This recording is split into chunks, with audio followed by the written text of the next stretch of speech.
G'day Year 12s. Today we're going to have a look at compound interest. So last lesson we looked at simple interest and we did some questions around that from the textbooks. Today we're looking at compound interest. It's a slightly different formula and a slightly different idea.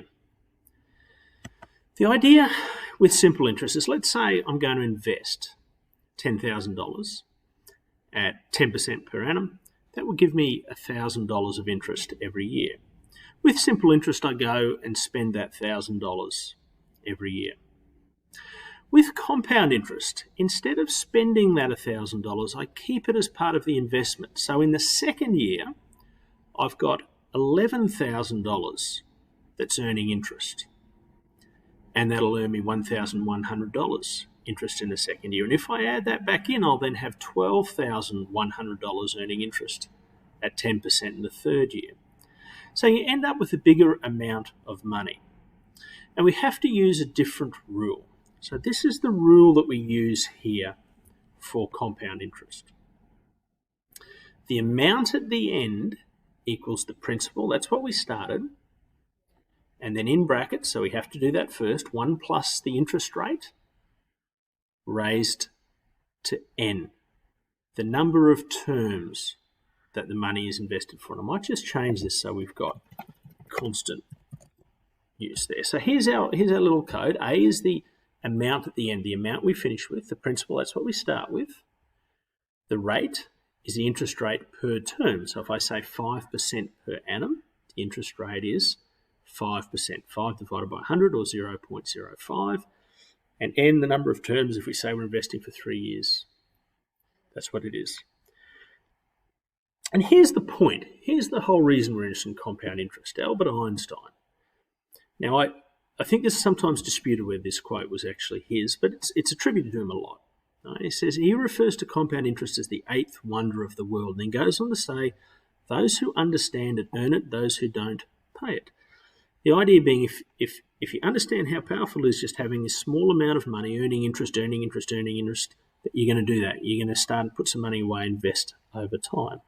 On the other hand, if you don't, you might end up borrowing a whole lot of money, borrowing money that has interest added to interest and getting behind over time. That's why we're interested in this idea. Now, I'm going to do one question with you, and I'm going to get you to do the similar questions in the textbook. I don't think that the textbook does a great job explaining it. It looks a little bit more complex. I was talking to a couple of students yesterday, and they were saying the same thing even about simple interest.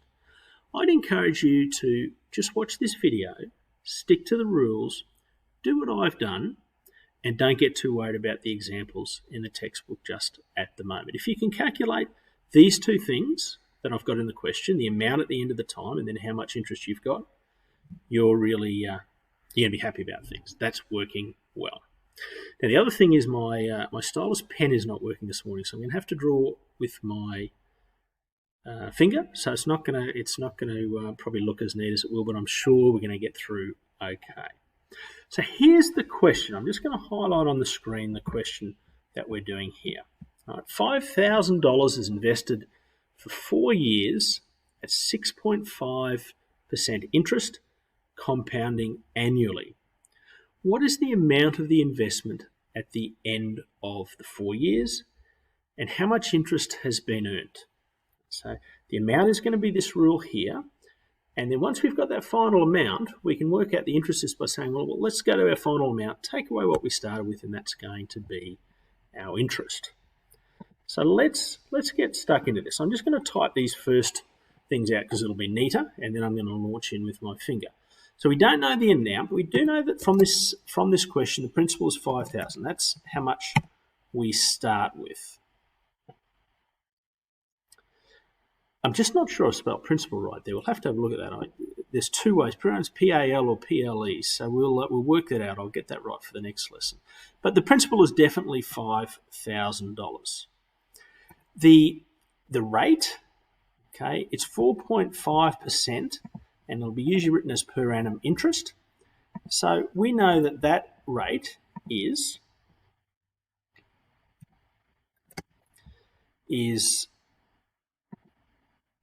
6.5% which is the same as 6.5 divided by 100, or 0.065.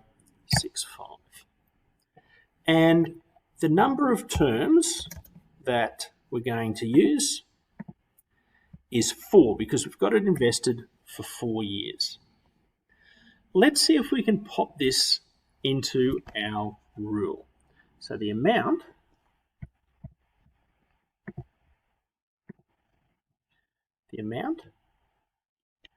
equals the principal, 1 plus the rate, all raised to the power of n. Now, if we're going to do this, we know the principal is $5,000. 1 plus 0.065 is going to be 1.065. And the number of terms that we're investing for is 4. So that's our sum. 5,000 multiplied by, remember, if there's no sign in here in math, that's a little shorthand that says that's multiplied by. So 5,000 multiplied by 1.065 raised to the power of n. And our rule is we have to do this power first. If you go back to order of operations, don't get too worried about it, but the rule is we have to do our power first, and then we're going to do our multiplication. So with a little bit of luck, I'll just get ourselves a calculator so you can see the calculation as well. And here's what we're going to do. It's first thing is to do those brackets, 1.065 raised to the power of 4, because it was 4 years, and that equals 1.286 multiplied by the $5,000 that we started with, and so our amount is $6,432. So that equals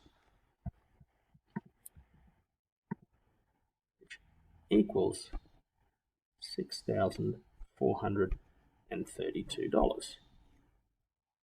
Try and do a little dollar sign there for you. Yeah, it's not too bad. Now, we've got to decide, does that seem reasonable? Okay. If I want to do a little calculation, so what's 5.5% a year is $250. $250 each year for 4 years, that's $1,000. Should have gone up by a bit more than $1,000. That seems reasonable to me. That seems like a reasonable answer. Now, the second part of this that we have to work out, our second rule is that the question asks us, how much interest have we earned? So we've calculated the amount of the investment at the end of the 4 years is $6,432. This is definitely the easier part. The amount of the investment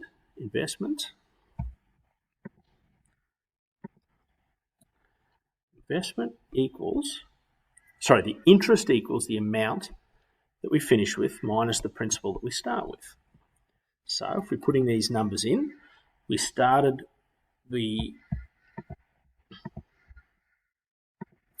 calculated that the amount at the end is $6,432. We started with the principal of $5,000. And we're going to end up at the end with an amount of $1,432.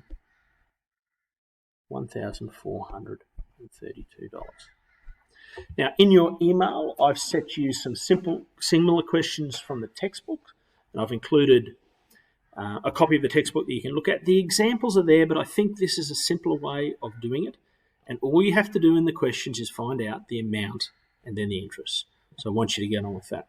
The last thing I want to do, Year 12s, is just want to do a little test to see how people are going. And I saw how many people watched the previous video, so most of you are jumping in. I'm giving my handwriting here on the screen a score of about 3 out of 10.